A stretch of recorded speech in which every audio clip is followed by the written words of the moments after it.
Okay, what is up? This is very strange because I'm coming to you live, not live at all, edited from my phone, which is shoved into a Nike Cortez shoe, which I have placed precariously on top of some old luggage I pulled out from under the bed.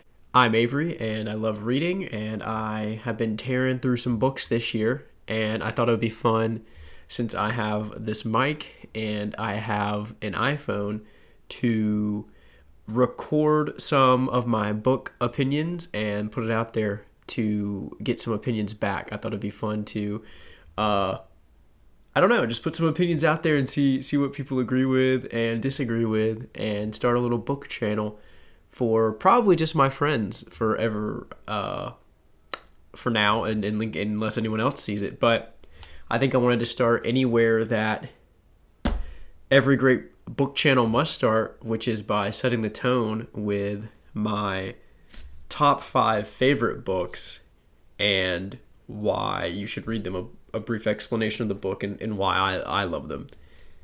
And I guess, well, let's put this one... Actually, we'll start with number 1. Number 1 is the only clear ranking of the bunch. I don't have the rest in any particular order. After number 1, it's not like 2 through 5. They're all kind of jumbled together depending. But my favorite book, I read it this year, and it's probably my favorite book that I've ever read, and that would be Mary Shelley's Frankenstein. And with some birthday gift cards, I bought a really cool copy of this book. I felt like I knew that I'd love it, and I wanted to invest in something that would look cool on the bookshelf. It's got this kind of side art going down the side, really cool illustration on the front, and let's look at some stuff. Yeah, just like some chapter illustrations on the inside. But enough about the look of the book. Why do I like this book? I think a lot of people think it's too macabre, or that it's too sad of a read. The juice is not worth the squeeze. The depression is not worth what you get out of the book. I think that's not true at all. I think the book is macabre, but it actually has a lot of really beautiful language and a lot of really beautiful imagery, a lot of poignant points about humanity and what it is to be human.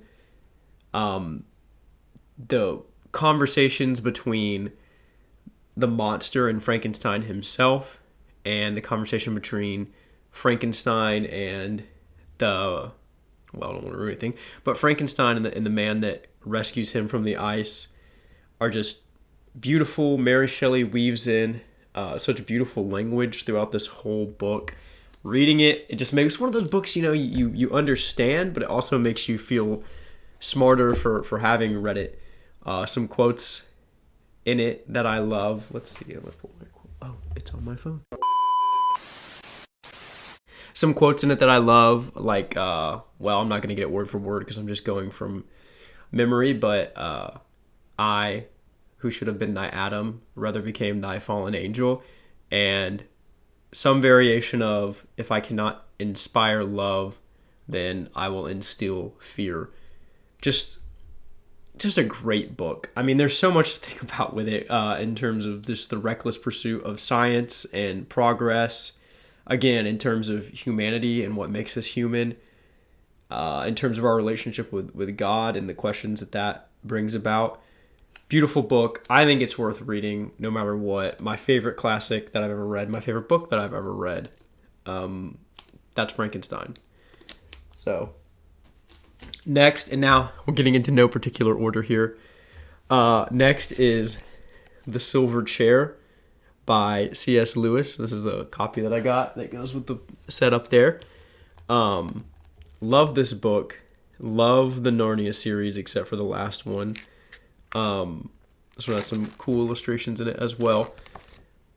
This book is my favorite because it has my favorite character in it, which is Puddleglum. Puddleglum is how would you describe him? He's like a depressed optimist. So he's always expecting the worst, but wanting to put the best face on it. We're probably going to die, but let's be chipper while we do it. I don't know why I relate to that character so much, but love Puddleglum. He's my favorite character of the series, maybe my favorite fictional character of all time. The plot of this book, without giving too much away, involves the two main characters going on a quest they get from Aslan, which is the representation of God. And he gives them these signs to watch out for to let them know that they're on the right tracks. And if they do and follow the signs correctly, then they're on the right track. And if they don't, perhaps not. And I think the book has a lot to say about points that we get to in our lives that don't look so great, but we know that we've been doing the right things. And so then we must be on the right track. Right? So that's some wisdom that Puddleglum imparts in a really down part of the book when he reminds Jill, one of the main characters, that though things look bleak right now, they know the signs that Aslan has given them. And so if they're following them, then he must be with them. Right? Just such a great point. You have Puddleglum stomping on the fire. Sorry, a little bit of a spoiler, but such a great moment. A lot of good humor. Just a lot of good wisdom, and it's a children's book that you can just like read in a day. Great book, The Silver Chair, C.S. Lewis, Narnia series. The next book is Back to the Macabre, a complete 180 in a way, The Secret History by Donna Tartt. This book, maybe this book is number 2. This book is a masterpiece. It is a masterpiece, and it invented a genre that, well, you know, really Frankenstein is kind of the genre in a way, but it invented the dark academia genre, which I really enjoy, and I keep reading on accident. I'll like get halfway into the book and I'm like, oh, it's dark academia. I should have. But so this is the ultimate dark. This is the granddaddy of them all, the ultimate dark academia book, the first one. This is a book about a guy who is raised in kind of rural, suburban-esque California. Not a lot of beauty around. Parents not college educated. They don't value that kind of college education too much. And he's struggling with his kind of suburban cookie-cutter surroundings.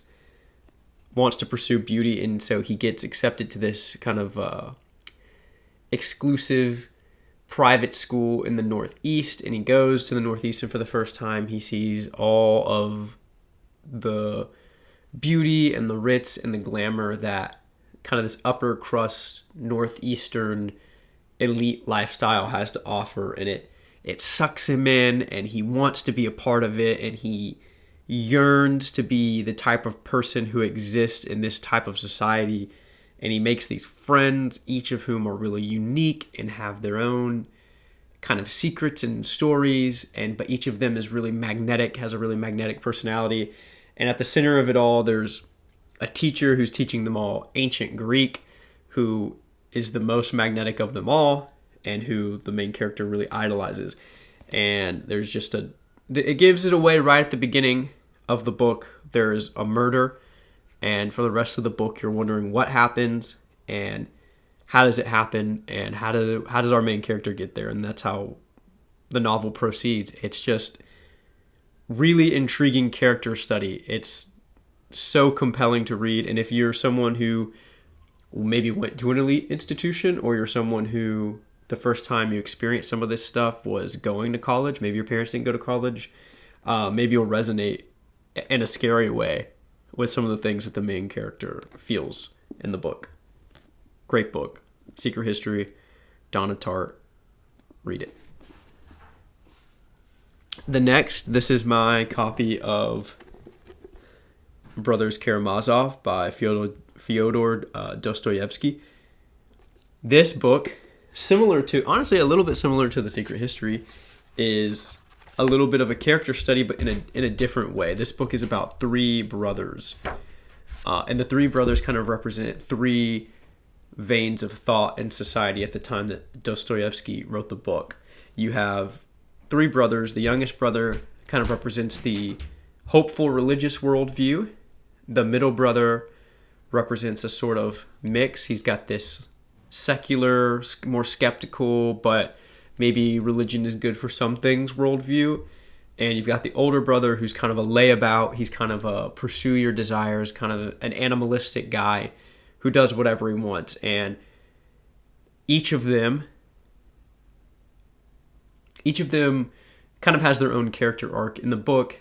And then you have the father, who is not a great guy, but he's wealthy, so he's well known, but he's kind of this morally evil person. And each of the brothers have their own opinion of the father. The older brother feels as if the father owes him money and more money and should support his lavish lifestyle and all the things that he do. And they're constantly butting heads in their relationship. You know, the younger brother looks with pity on his father because the younger brother's a monk and he wants his father to come to God, and he looks with pity on him at his downfallen state. And the middle brother looks on his father cynically. So a kind of a mix between the two brothers. He both pities him and thinks that the father kind of owes him something and maybe wants to be a little less involved.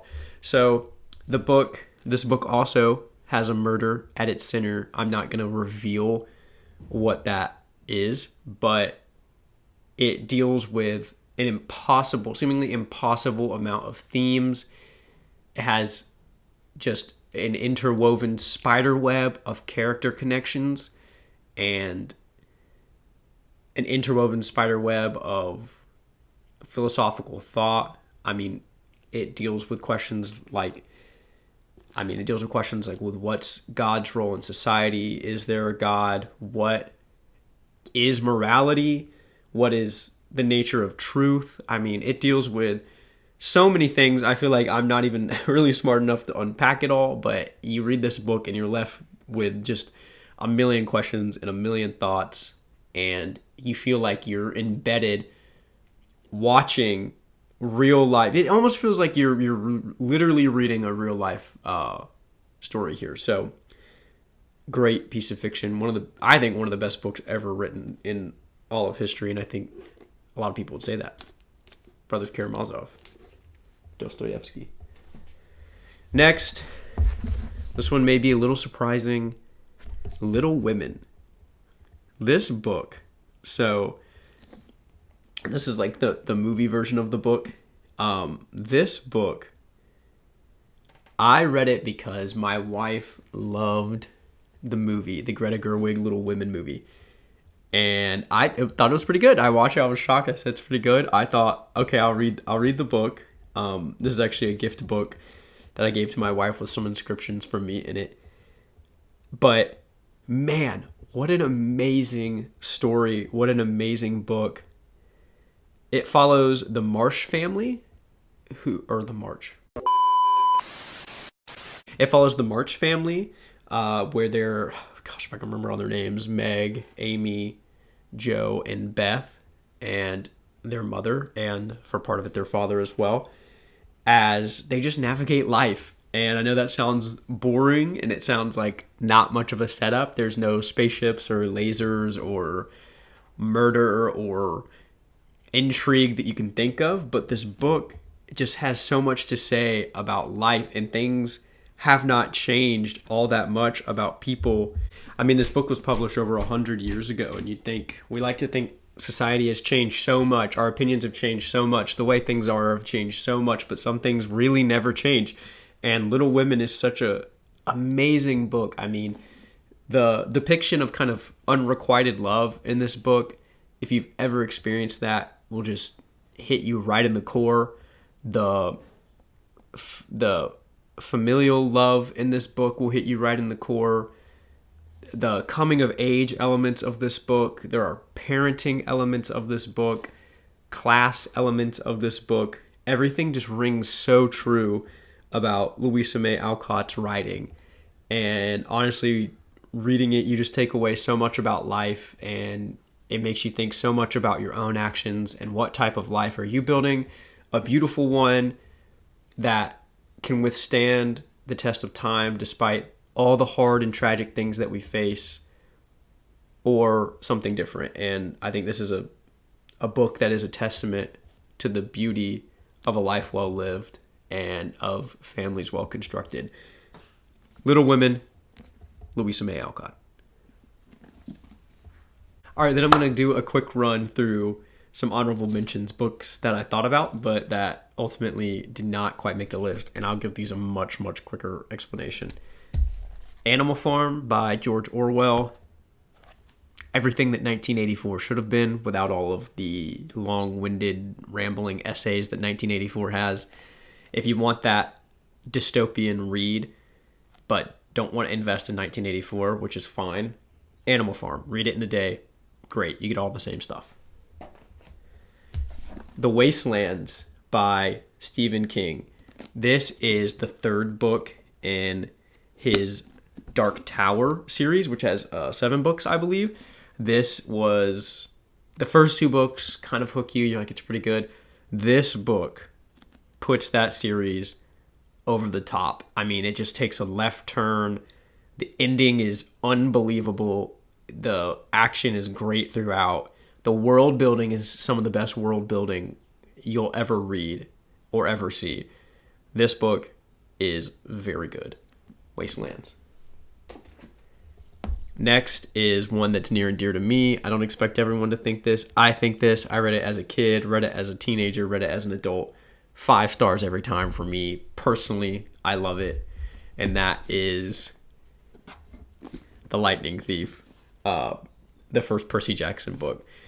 What an amazing book. I don't care who you are. I don't care how old you are. This book is just so much fun, and anytime I read it, it gets you out of a reading slump. If you're in a reading slump and you find the things that you're reading are boring, for me personally, if I read Percy Jackson, I'm right back to it. I'm excited to read again because stories like this exist. And last but certainly not least is The Will of the Many by James, it's either Islington or Islington, but this is the first book of this series, and that's why I kind of have it at the bottom of the pile, because we don't know what it'll be yet. This series could take a dramatic drop off. I don't know. I absolutely consumed this book. I couldn't put it down. This is just one of those books that every chapter reminds you of what a joy reading can be. The fiction fantasy element of it worked perfectly. It's got a kind of a magic system in it that's really interesting and easy to understand, and is easy to kind of make a metaphor about society, I guess. But main character, in a way, relatable, likable, just really strong start to a series that I hope is equally as strong. Great, amazing read. The Will of the Many.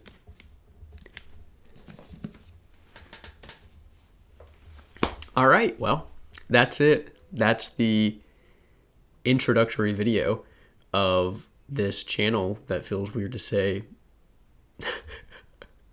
That's the introductory video, though. Let me know your 5 favorite books, and let me know if any of the books that I said were my 5 favorite or honorable mentions suck, or if you like them as well.